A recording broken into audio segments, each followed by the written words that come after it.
For this Throwback Thursday, I'm just going to talk a little bit about my personal console history, because I've talked about the various consoles that I've had over the years, and the various systems that I've played with, but not within the context of one another particularly.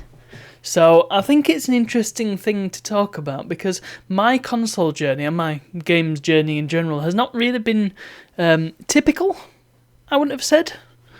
I mean, it's really not typical now because I play retro games all the time, so that's very atypical, I would have said. But anyway, my first game system wasn't really a game system, and it wasn't really mine. It was my dad's IBM Aptiva 2144, on which we had Windows 95, and I played a lot of DOS games on. And by that I mean I played one DOS game, and that game was Jazz Jackrabbit.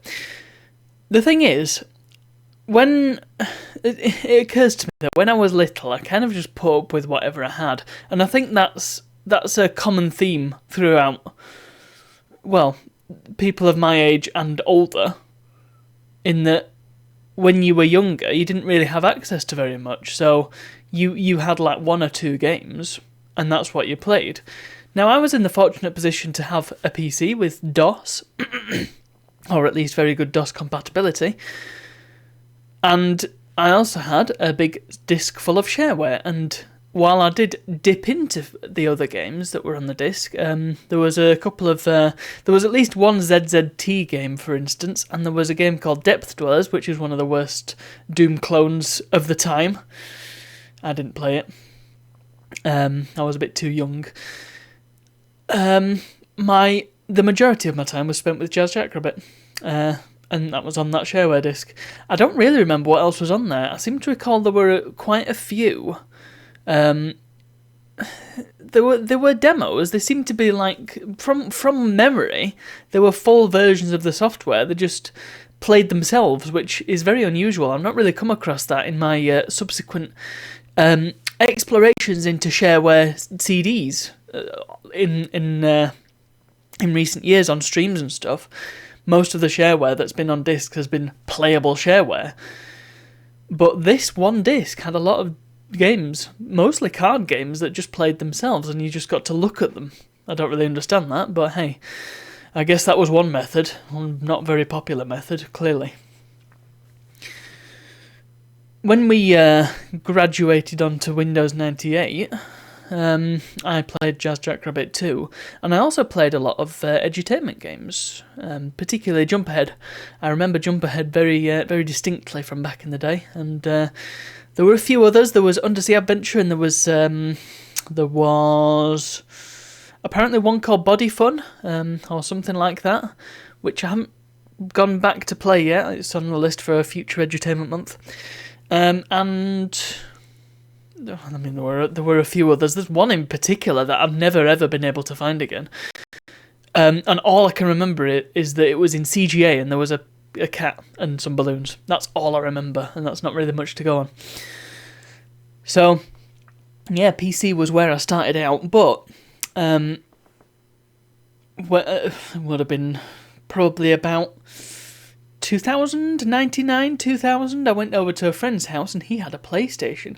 And my first PlayStation game that I ever played was Crash Team Racing. I had no idea what I was doing because I'd never used a controller and never actually played a racing game, to my knowledge. I may have played Toka 2 at some point at that stage, but I'm not 100% sure. Anyway, he showed me Crash Team Racing, and I was floored. I was very excited about this system, and so I asked for a PlayStation, and I got a PlayStation. The PS2 was already out by this point, but whatever. I was happy with my PlayStation, and I got Crash Bandicoot, and I got Lego Racers, a game that I had loved. Oh, played a lot of the Lego games growing up as well. And well, I got a few others as well. I seem to recall, clearly, somebody was selling their PlayStation to get a PS2, and they were offloading most of their collection as well. And so I got Crash, and I got Lego Racers. No, I think I got Lego Racers myself. I got Gran Turismo 2, and do you know, I've still got all my PS1 games. I can't remember what they all are now. I definitely got Grand Theft Auto, which my mum, you know, it was in my stack of games for years. And one day I decided to play it, and then my mum caught me and took it off me. But I don't know why she didn't take it off me prior to that. I don't really understand. Either way, I wasn't allowed GTA, but I had it. It was part of the stack, and there were a few others as well. Maybe I'm just trying to think. I did have a few demo discs as well that I quite enjoyed. I liked Hogs of War and Team Buddies, and I really wanted a copy of Tomb 2, but you just I didn't see it ever, and I asked for it, and well, I didn't get it. And if I had got it, then I would be sitting on a lot of money right now. Anyway, it wasn't until, gosh, probably 2004. Interestingly, I mean, actually, no, it would have been later than that. Oh, 5. It must have been 2005 when I got my PS2. I don't think I got it for a long time. I played my cousin's PS2. He had 1 or 2 games. He had GTA 3. I wasn't allowed to play that, would you believe? And I went to another friend's house later on, and I played Star Wars Battlefront 2, and I loved it. Now, I don't know if I'm just trying to remember how the timeline went, because I don't know.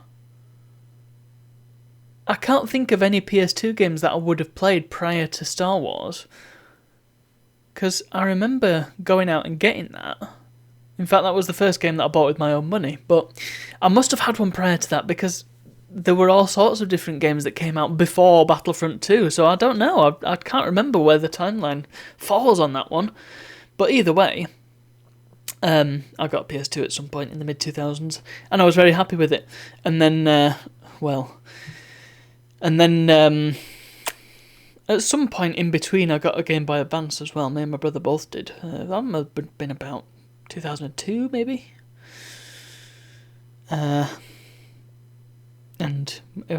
Again, we didn't get too many games for that, but I think the games were a bit cheaper, so we probably got quite a few more games for that than we did for the full fat consoles. Anyway, yes, PS2, and then probably in quite short order, we moved on to the Xbox 360. My brother had played Halo at a friend's house. You see, all of these come from us playing things at a friend's house and thinking, ooh. Yeah, my brother had played Halo at a friend's house and he really wanted it, so we ended up getting an Xbox 360 and Halo 2. This was actually, must have been 2006, Christmas 2006 that we got that. And we played Halo 2 every single night for years. Well, we played Halo 2 every single night until Halo 3 came out, and we played that every single night for years. Oh man, those were the days. And we played on a telly probably about the size of this hotel TV that I've got. Possibly even maybe smaller. I can't think it would get much smaller than that, but hey, yeah, probably about this size, and we played split screen, and we could not read the timer or the current score. We couldn't read it, but somehow we played on it. We just used that telly for everything. It was fantastic. Had a DVD drive in it as well. How cool is that? And that was pretty much it for years. In fact, yeah. Frighteningly, it was probably about 8 years that we had the 360, and we just played that, and I had a few other games for it.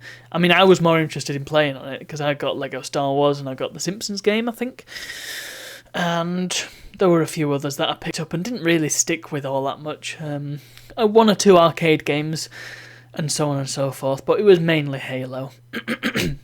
We, of course, had Halo Reach and Halo 4, which was rubbish. But in 2011, that was the year I first built my own computer, and I'd had a laptop and then subsequently a netbook prior to that, because, you know, despite all the consoles, I still liked my computer, and I still used my computer a lot, and I still played the odd DOS game.